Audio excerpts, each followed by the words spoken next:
I've always kind of believed that when you come into this world with big dharma, and I obviously have, then what accompanies that is big challenges, big obstacles, big difficulties. Many of you know I spent the first 9 years of my life in a series of foster homes and orphanages. I don't look back on that as anything other than a great opportunity for me to learn self-reliance as a young boy, and then consequently teach people about self-reliance, which is what I've been doing for 35 years or so, with 30-some books and programs of all sorts and so on. It isn't to say that those 9 years weren't filled with some heartaches and some sadnesses and missing your mommy and things like that. But my mom, who is almost 94 now, in a hospital tonight, having a pacemaker put in on Tuesday. At that age, that's a challenging thing as well. I've been through a lot of the kinds of struggles. I mean, we had nothing when I was younger. Everything I have is what I earned. I look upon that as a great advantage. But it was just the dharma that I chose, I guess. I've been through divorce twice. I know what that feels like. I know the heartache of breakups, and have lived with them and struggled with them, and have used it to help me to become a better person, a more compassionate, kinder person who listens more than he talks. I've been through the addiction route in my life and struggled with it on many different levels. From alcohol, which I can proudly say it's been 22 years since it's crossed into my body. Yeah, thank you. But the previous 22 years, I drank enough to make sure that these 22 years were covered. So, and not just alcohol, but drugs as well. I've been down that road, and know what it feels like, and know the struggle of it and the pain of it. But Elizabeth Kubler-Ross said, if you shield the mountain from the windstorms, you'll never see the beauty of the carvings. So the storms of our life, if we try to shield ourselves from the storms of our lives, we don't get to see the beauty of the carvings, of what those storms bring for us. And virtually every spiritual advance, not virtually, every spiritual advance that you make in your life, that I've made in my life, has been preceded by a fall of some kind or another. I always give the example of when I was in high school, I was on the track team, and I was the high jumper on the track team, among other things. And the bar would be up here, and we get back here, and you run up to this is a metaphor for what I'm speaking about, and you run up to the bar, and you run up and get down as low as you can, as fast as you can, and in the process of getting down low, it would allow you to propel yourself over the bar. So the low points of our life are the times when we should be in a state of gratitude, as hard as that is for us to do, but that's what an enlightened being does. Is they begin to see that, these low points in our life, and I've been through some low points in my life, very dramatic low points. When my wife and I separated 12 years ago, I mean, I was it was the closest thing that I could call it to a depression for months and months. And out of that depression and out of that deep hurt and sadness about breaking up our family, in a sense, we're not really broken up, but I was able to write The Power of Intention, which is the next book after Erroneous Zones that just soared and just took off and sells in the millions all around the planet. And it came from a place of compassion. That it's when you are in those low points that you have a tendency to reach out to other people with more compassion and more love and more understanding because of what you're going through yourself. So that, I think, and this is true, I could give 1,000 examples of that, but the whole idea of it is that these low points, the struggles that we go through in our lives are really significant things, and look back at them and you can do an awful lot of growing from them. So that when you bring higher energy to the presence of lower and slower energy that we call evil, energy that we call disease, energy that we call depression, you are not only sending the disease and the depression and the despair away, you are converting that very energy into the higher and the faster energy that is being brought to its presence. The same thing is true of hatred. When you bring love to the presence of hatred, hatred not only dissolves, but it turns to love. All you have to do is light a candle, turn on a light, and the darkness dissolves. The darkness disappears. But more than that, and this is really crucial for what I'm presenting here this afternoon, the darkness is converted to light. When I speak about inspiration and purpose, I frequently hear people ask, but what if I don't really know what would inspire me? Or how do I find my purpose when nothing seems to resonate with me at the level of bliss you speak about? That's why this particular part of this program and the following ones are dedicated to my heartfelt answers to these questions, which seem most bothersome to those who'd really love to heed their ultimate calling. Just the mere act of questioning our ability to live an inspired life represents resistance that we need to examine because it implies that we're deficient in our spiritual quest. Of course, nothing could be further from the truth. In the world of spirit from whence we came, there are no deficits, no lacks or shortages, and there's definitely no such thing as purposelessness. This is an intelligent system that we're a part of. We're divine beings who are a piece of the entire pie of creation. By questioning our ability to activate a connection to inspiration, we give evidence of our lack of belief in our divinity. With this minor reproach in mind, I'll now explain ways to believe in and connect with your ultimate calling. First, in order to put to rest any question regarding your personal right to live an inspired life, we must claim our own divinity, all of us. The fundamental truth each of us needs to affirm is, I am a divine creation. All creation has purpose. I am here to be like God. We should tattoo this statement on our consciousness and wear it proudly. We must begin the process of getting in spirit with a firm declaration from which we never waver. Once we've accepted this, we can move on to knowing why we're here and what inspires us. We can begin to trust in the intelligence that beats our heart 50 or 60 times every minute and at the same time turns the earth once every 24 hours, keeps the planets aligned, and creates every millisecond. Our job is to be as much like the source of all beings as we can be. And the nagging question about what inspires us and why we're here dissolves in this grand desire. Once we declare our holy divine nature to be our essence, rather than something to be verified, it all seems so obvious. The journey to feeling purposeful and inspired begins by seeking to be like God in all of our thoughts and all of our actions. Every one of us is capable of being inspired every day of our life. After all, this is our entitlement, offered by God, with whom we collaborated before ever arriving here in the first place. Blocking the bliss of inspiration. Basically, we have two choices for meeting any problem that seems to be blocking us from the bliss of inspiration. The first is the way of frailty, in which we assure ourselves that we're weak and incapable.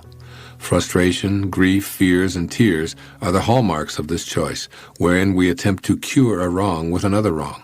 The frailty method multiplies tensions by focusing on what's missing, and often invites the advice of others in an attempt to resolve our inner tension and lack of inspiration.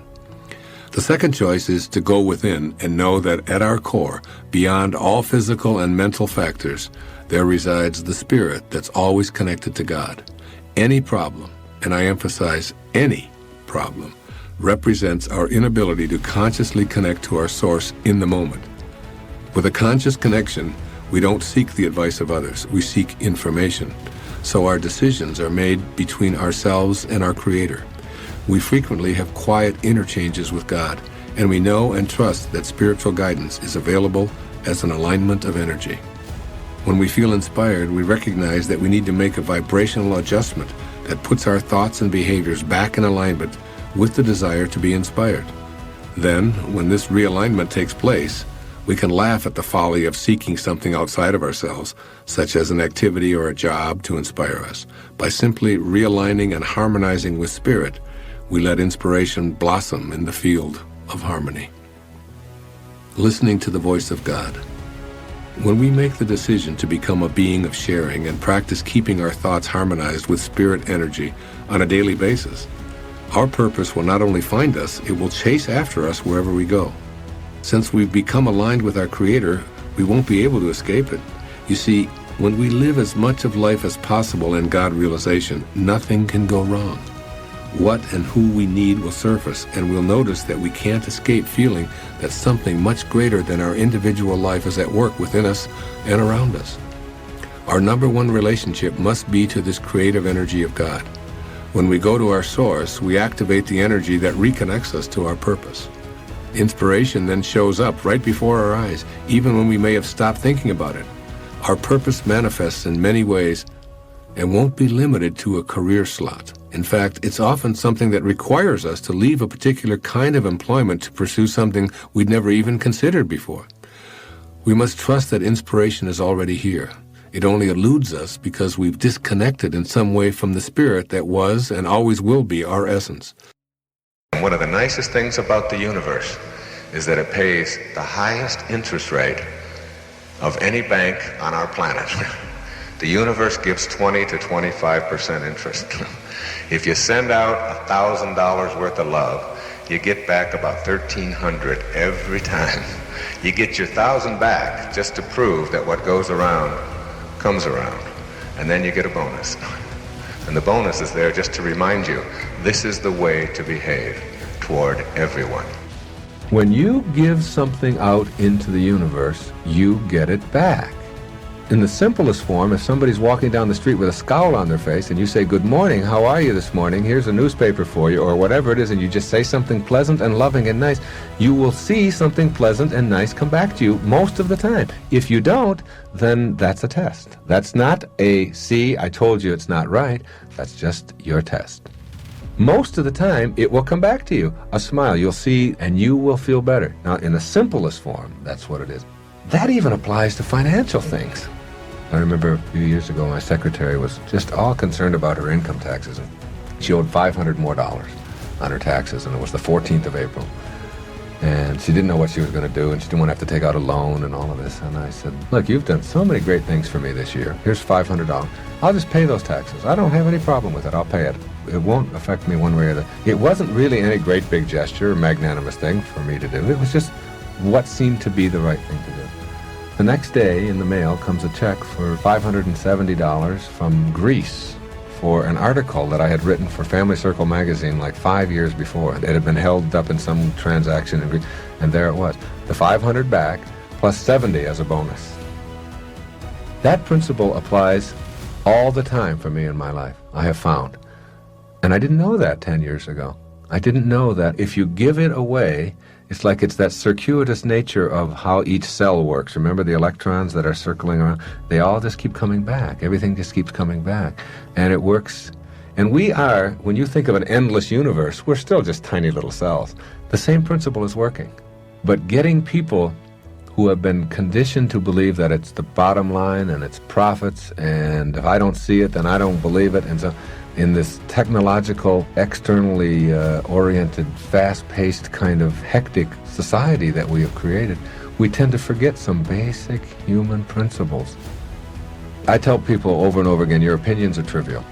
The opinions that you have about all the things and all the most profound problems in the world are essentially trivial, and they make almost no difference what your opinion is. It's your commitment to it that really makes all the difference in the world. You take the most profound problem in the world and understand that you're trivializing it by having an opinion about it. And you take the tiniest, most insignificant problem in the world, and if you have a commitment to doing something about it, that's the most profound thing you can do. Let me just talk briefly about something else that I think is very important, and that is the importance of modeling or being an example. The highest place you can get to is be the person who whatever it is that comes out of your mouth is what is. And that's the purest form of sanity there is. That's the highest place you can get to, where whatever you say is what you follow through on. And that precludes maybe exaggerating for making a point or something like that. When you let something come out of your mouth, or when you behave in a certain way, that it is consistent always with the beliefs that you have. You're going to exaggerate something that doesn't need to be exaggerated. And you stop yourself. It's the place I'm at now in my life, where I'm trying to do this more and more, working at it, where I might have just exaggerated by a number or something. 2 million books were sold last week instead of 150,000 or whatever it is. And stop yourself. Like the need to distort your reality. Where does that come from? Why do you need to do that? No one cares. It doesn't make any difference. So that when you're doing that, usually if you're lying in any way, you know when you're doing it that it's a distortion. And after a while, if you distort enough, it becomes a habit. And correcting that habit and really going to work on that, whether you call it integrity or whether you call it the ability to live by example, and being a model, like with your children, it's so important to live what it is that you say rather than to be something different for them or try to pretend that you're something different than you are. I don't just get up in front of an audience, or I don't just sit down and write about something that's nice for you, but I don't have to do that. I am it. And what I've written in Gifts from Icus and The Sky's the Limit, particularly in the Raising Children book, is what I am living each day of my life. Getting yourself to that point, that important integrity point, where what comes out of you is exactly what is in the world, and that if you're going to try to be persuasive or be a leader or make a difference in the world, then you do that by modeling, by providing an example up and down the line. And anytime you detract from that example, then you are not being authentic. And being authentic is a part of being enlightened. And it's very important to have that concept down cold. You can't be cheating on your income tax and punishing your children for being dishonest and be an authentic, enlightened person at the same time. You can't be blowing cigarettes in their face and telling them about the evils of addiction and be an enlightened, authentic person. The first is that force always creates a counterforce. Force creates a counterforce, whereas power is always creates grace. Grace and power, over and over again, he reports the research that power is something that will bring grace, that will bring God, will bring consciousness to the presence of it, whereas force always creates a counterforce. So that when you have a force, that is, if you react with shame, if you try to make your children feel ashamed, what are they going to do back? They resent, and what are they going to try to do to you? Some way of making you feel ashamed as well. It happens every time. You just have to watch it. You try to shame them and watch if they don't try to shame you. You said I couldn't do that, and you have to be punished for that. But you did that. You said this right away. Shame creates more shame. You've created a lowered energy field. They're weakened, you're weakened, and it works not just with shame, but with fear, with anxiety, with anger. Every time we use any of these, a counterforce is created.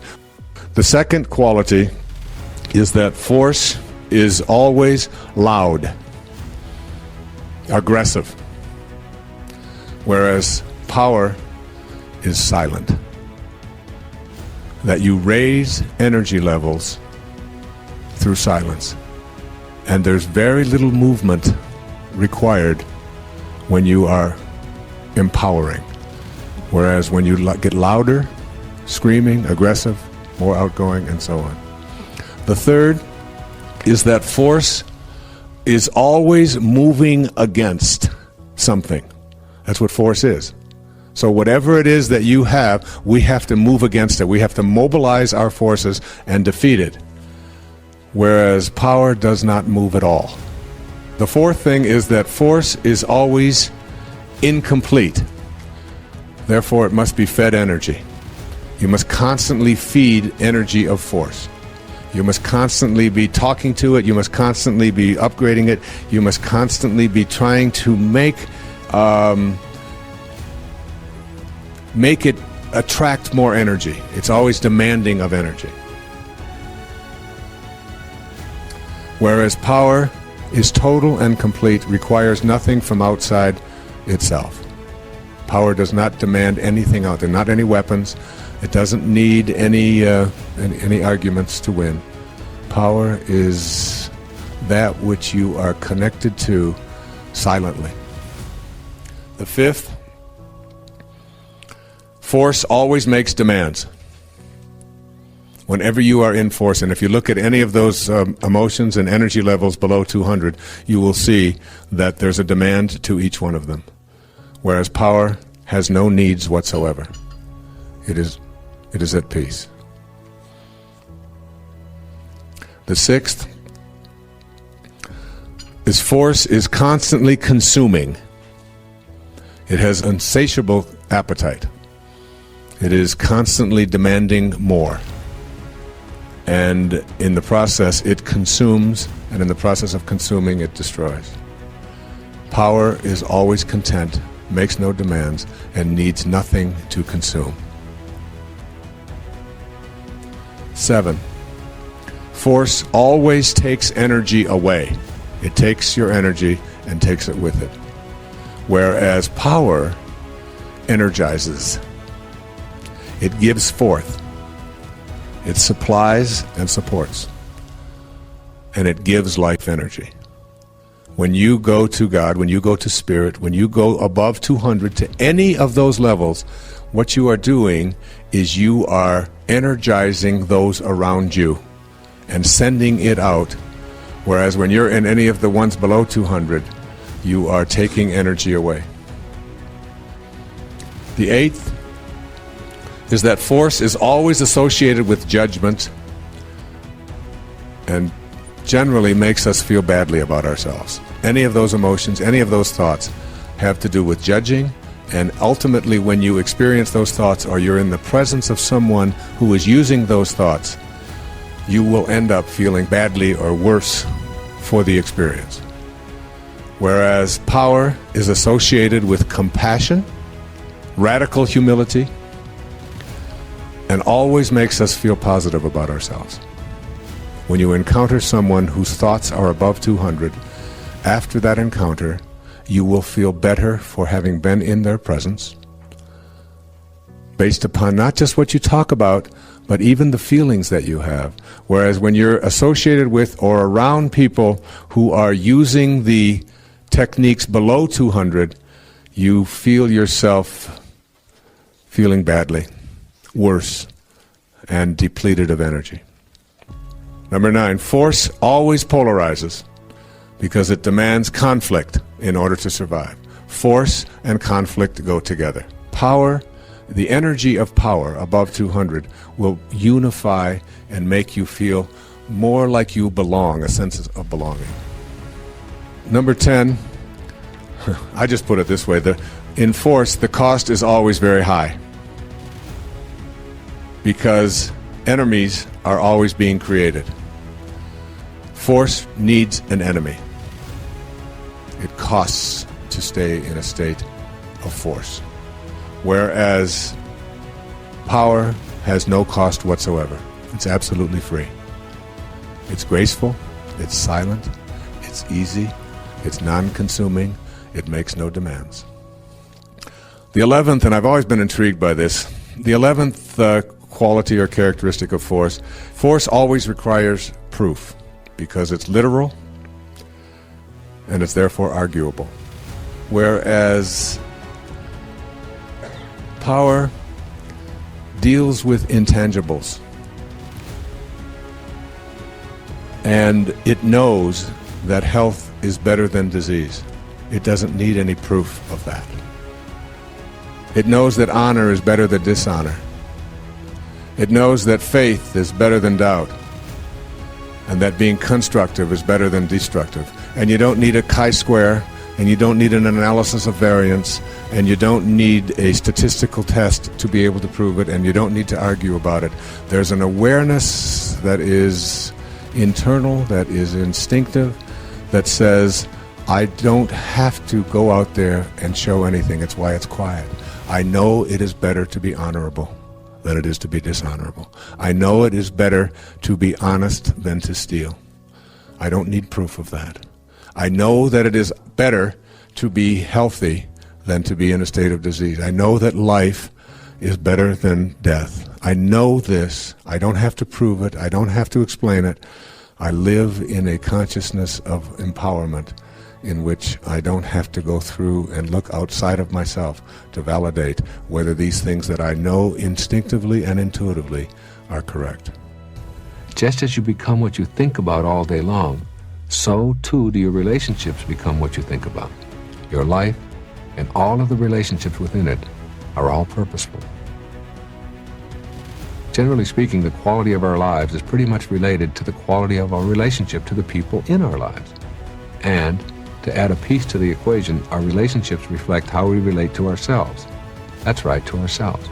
When you cultivate the awareness of your body, mind, and soul as one, and experience unity within yourself, you are then ready to share this sense of wholeness and holiness with others. And this is where your relationships come in. When you have love for yourself, that is what you have to give away.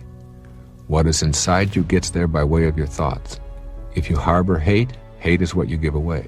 If you harbor self-contempt, contempt is what you give away. If you harbor love and compassion is what you give away. Your relationships travel the same course you do. If you learn through suffering and questioning why things were not working out, as I discussed earlier, then your relationships also suffered. If you followed the path of outcomes and began to see that there were lessons to learn in life, then your relationships also reflected this pattern. And if you've gone to purpose and have your life on purpose, your relationships will also reflect this position in your life. Remember, purpose is about giving. Let's take a look at the core ingredient of a relationship that is on purpose, and then examine some specific methods for getting there. At the center of a purposeful relationship is love. But it is more than simply being able to say the words, I love you.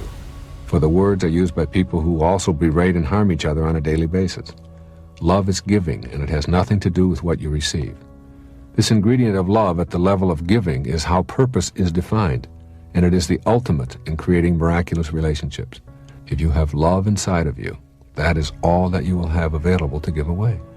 You begin to see the fullness of God in everyone you encounter, and the level of your relationships to others takes on the glow of real magic.